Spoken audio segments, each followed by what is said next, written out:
We've got a new setting today. I am on a spinny chair. Pew pew! So I can be like this. Hello. I don't know what the evil man does. Today, we're going to be talking about top money goals for 2022. So I'm going to give you a couple of things that you could work into your plan for the year that will help you be best financial selves and start to improve your finances and your relationship with money. Hi everyone, my name is Laura Ann Moore and I post videos all about money, mindset and motivation to help you get financially confident and to learn how to use money as a tool to live your best lives. You come to me asking for my daughter's name in marriage. That's also, he's probably not on a spinny chair. That was The Godfather, so enjoy those. Number one, practicing mindful spending.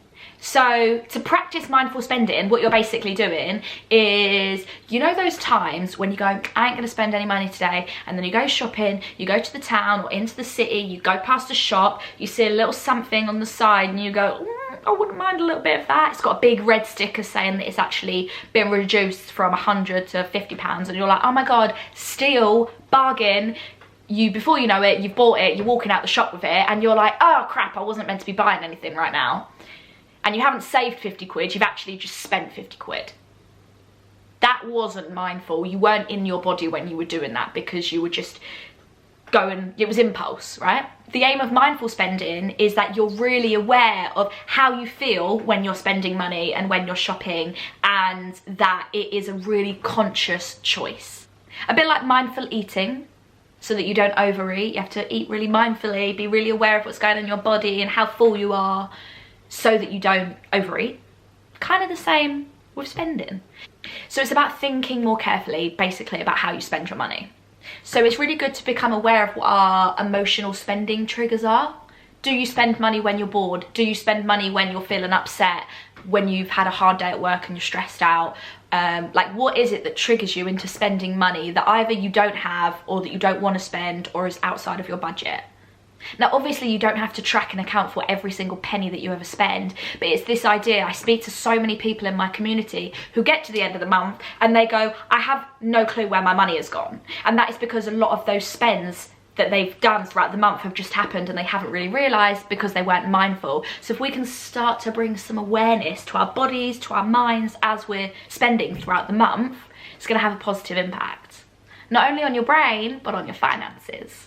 And there are some practical tips that we can implement that will help you with that. So for example, taking the credit card details off of your phone, off of Apple Pay, off of your laptop, so it's less easy to just drop money accidentally when you're online shopping.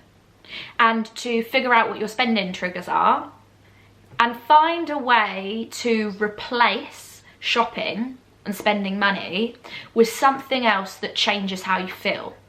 So a lot of the time, the reason why we shop and spend money is because in the moment it makes us feel good. You get an adrenaline rush.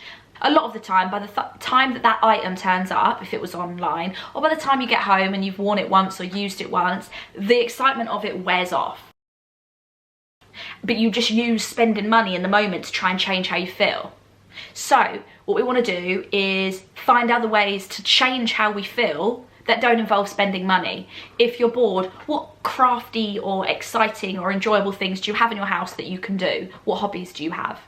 If you're stressed out, how can you relax? Can you have a bath? Can you go for a walk? Like, it sounds like really basic things, and sometimes it won't always work and we just will want to shop and spend a bit of money. But it's this idea that we're making the conscious choice when we do it. You feel me? Number two is about budgeting and about finding a budgeting method that works for you.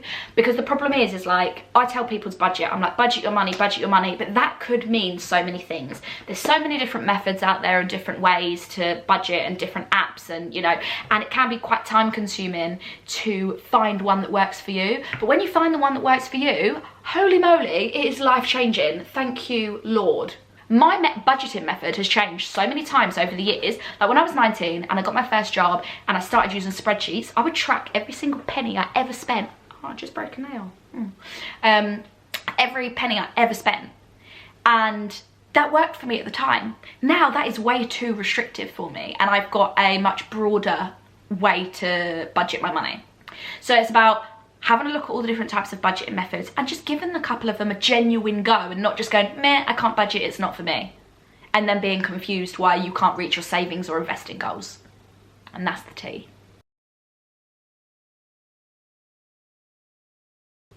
Number three, I don't know what that was. Number 3 is become more aware about the money that you're borrowing. So what we want to do, as we know, buy now, pay later companies like Klarna, Lay-Buy, ClearPay, they're not going anywhere. They're probably going to be regulated more, but they're not going to disappear, I don't think. So it's just about being really aware about how that affects your credit score, and if you're using them, what that actually means for you and your finances. And the same comes to credit cards and loans, any kind of borrowing. It's really important to be aware of how you're borrowing money. Personally, I love credit cards. I think they're ace. They're good for purchase protection, building your credit score, loads of things. And I spend a lot of my money on my credit card and then pay it off at the end of the month. But I've learned how to use my credit card responsibly so that I don't get in a pickle with debt. So it's about understanding the money that you're borrowing, how that affects your credit score and just your finances in general and your mental health, and find a way to use it responsibly, because we're adults and we've got to be responsible about stuff. It sucks sometimes, I know, but that's life. Number 4, make a financial plan for the future.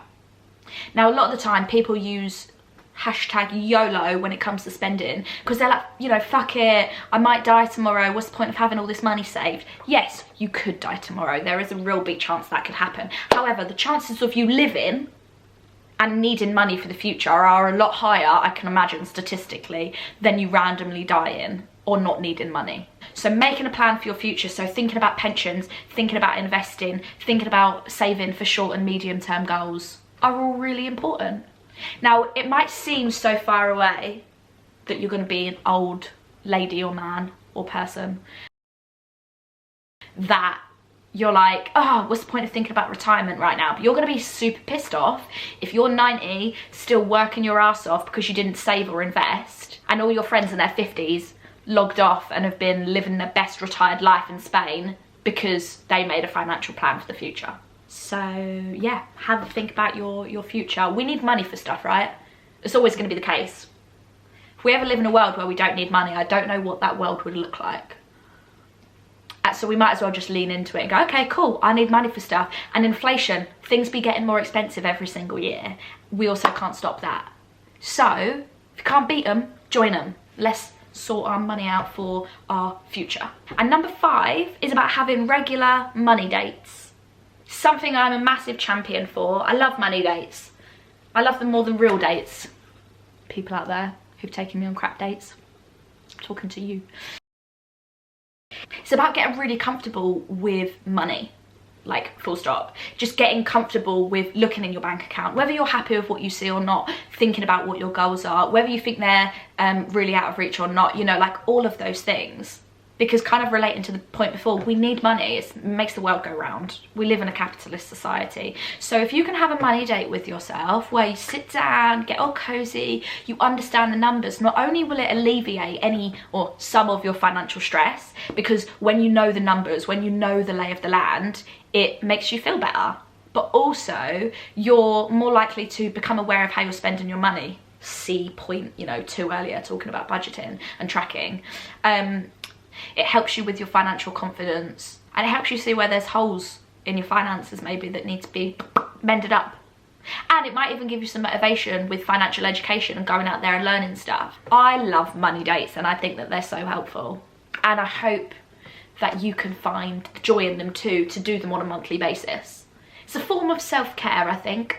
Looking after your finances is a form of self-care, and having money dates is one of the biggest things that you can do to play into that, to help you stay on top, take control of your money, and live your best life, which is what this is all about.